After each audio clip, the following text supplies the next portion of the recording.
Hello YouTube, back again with a December layout update. I believe this is the 9th or 10th layout update, not sure on that.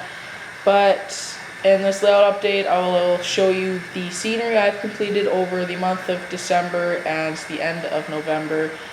The 3 new pieces of rolling stock I received from Athearn, and some of the scenery related items that I've installed and kind of titled up a little bit. I'll start off with the layout overview, sorry.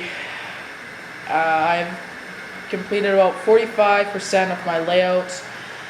The first half, which is the mountain scenery area, I just have a few places that I have to still put grass down, and I have to put a road system in some areas, but I've completed most of it, and that's very close to completion.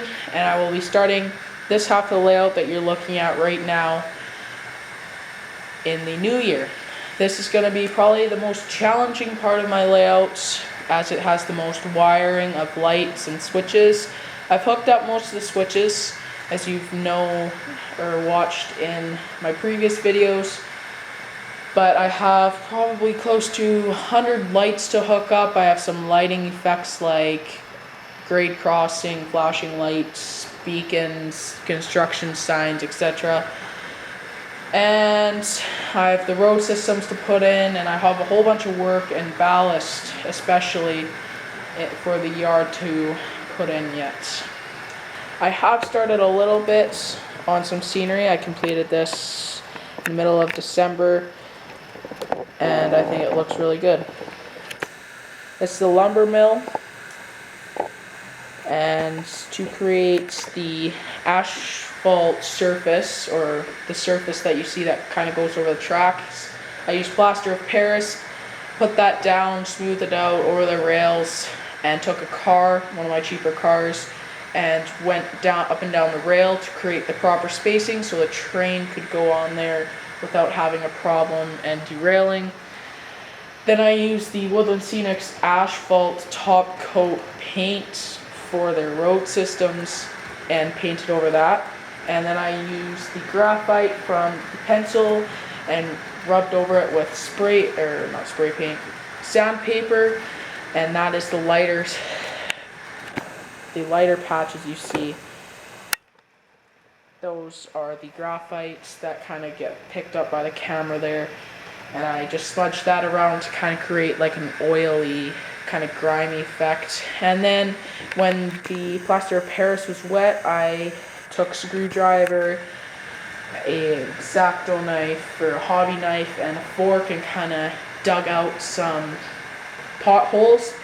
And once that was dry and painted, I kind of filled in some of the potholes with sand, as if it's kind of broken down asphalt, been used a lot, sort of thing.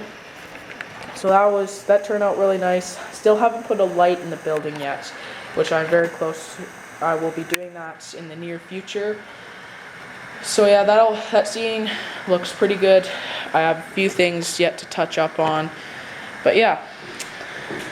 Moving on to this half of the layout here, I got these Rapido trains, totally wired telephone poles. These are extremely detailed. I quite like them. I think I'm going to put them up by the snow shed and the bridge back there, if it'll focus, just so they don't get in my way in the front, so I don't mess them up. But yes, these are very detailed. They have every single glass insulator, and all the glass insulators have a wire wrapped around them. They are very detailed. Rapido Trains does close to exclusive runs. They have time periods where they put a whole bunch out on the market, and then they stop for probably about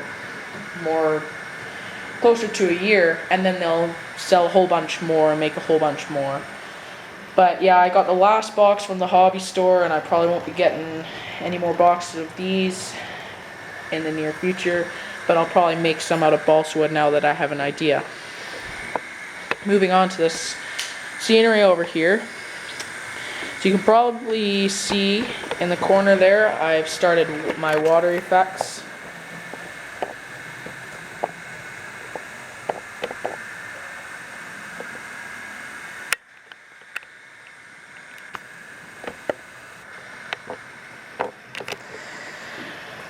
For the water, the products I used is DAP clear silicone, a close to navy blue paint, and a light blue paint that I used for my backdrop. I basically just painted the dark blue for the deep spots and the lighter blue kind of for like the foam and rapid sort of part, and then once that was all dry, I put clear silicone over top to create the water look to it. I still probably gonna go one more coat over the water just to kind of thicken it up a little bit, and I need to put kind of a gloss coat over it so it kind of pops a little bit more. You can see it's a little bit glossy, but it's not as glossy as I would like it to be. And it doesn't pop as well as I thought it would, so I gotta add a few things to that. Moving on down here to my S-curve, I have reconstructed the scenery down here, and you can see the 3 new pieces of rolling stock. These are BNSF Trinity grain hoppers. These are part of Athearn. These are Athearn cars that were just newly released. I quite like them. I'll probably do a review on them.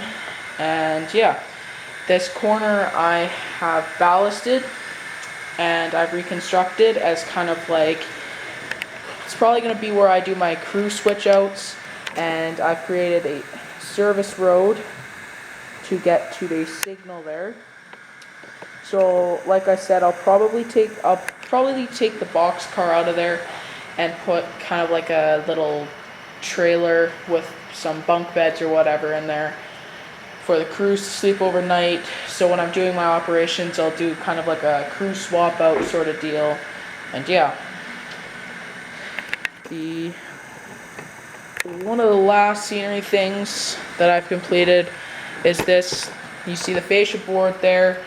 That was to create a mountain. To create a mountain, which on the other side of this fascia is like a rock face that's been cut out. So this isn't really for viewing purposes, for people to view it. This is more for videos. I thought it would just be a cool idea to incorporate a rock face, and it kind of blends the scene in a little bit more instead of having just kind of like a little rolling hill that there used to be in that area. And yeah, that turned out good. Moving on to my barn over here, I've reconstructed this just a little bit. I've moved that house at the back closer to the mountain, and I've moved my runway closer to the front, and I'm basically kind of making the scene look like the little front house is kind of being used as a little house that is rented out, or kind of a house to store stuff in, and the back house is the newly built house, obviously. But yeah, that turned out pretty good. I'm gonna add a pasture and a wheat field in there yet, but I haven't got to that yet. That's one of the minor scenery things I need to finish up. And then moving on to this right here, I got this Uneiden Bearcat BC72XL TA scanner, I believe, if I got that code right. It's a very good scanner. It's 100 channels. It has 10 banks, so 10 channels per bank. So like I said, you have about 100 channels. A lot of radio traffic comes in on this compared to my other scanner, so I quite like it. And I also got a GoPro for those who want to see a train go around, and rail fanning I'll do with a GoPro. So I'll be testing that out in the near future. Anyway, thanks for watching my video, and thanks for watching. Comment, like, subscribe, rate. Thank you, goodbye.